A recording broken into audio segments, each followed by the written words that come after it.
Hi everyone, just want to come back to you and talk about the answers to the HQ challenge number 12. So 2 questions, one concerning patient assessment, the other concerning blood gases and if a person is responsive to oxygen therapy or not. So let's just start with the patient assessment. Upon assessment of a 43-year-old male with a significant left lower lobe pneumonia, which of the following would be least likely? Okay, and so that's our key word here, least likely.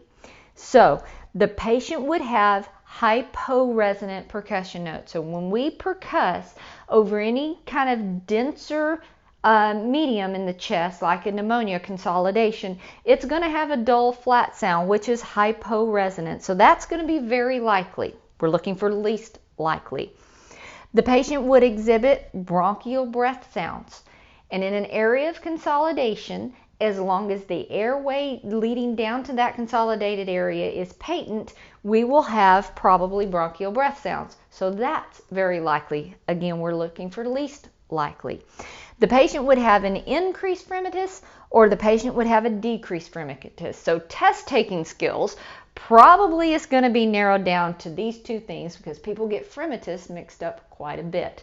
So for any type of vocal fremitus to be transmitted so that you can feel it through the chest, it has to go through something more solid. So if a person has a significant left lower lobe pneumonia and we put our hands on their chest and coach them to say 99, we will have an increased fremitus on that left side. So having an increased fremitus is very likely, but having a decreased fremitus is least likely, and that's what we're looking for, what is least likely.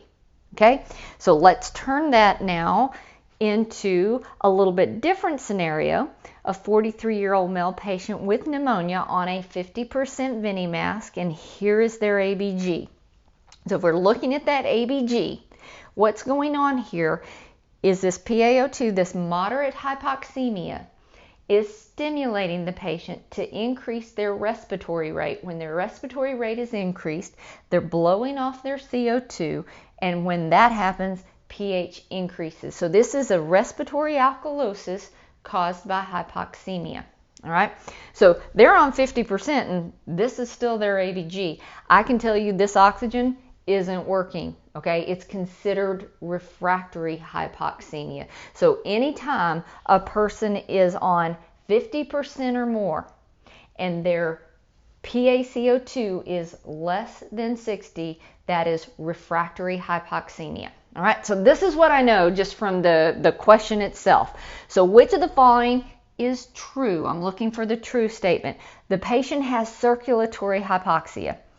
Well, I agree the patient probably has hypoxia, but it's not circulatory. Circulatory hypoxia has to do with cardiac output, blood pressure, and maybe some kind of arrhythmia causing something to go wrong with the heart. Okay, so nothing here tells us anything about circulation, blood pressure, heart problems. So it's not circulatory hypoxia.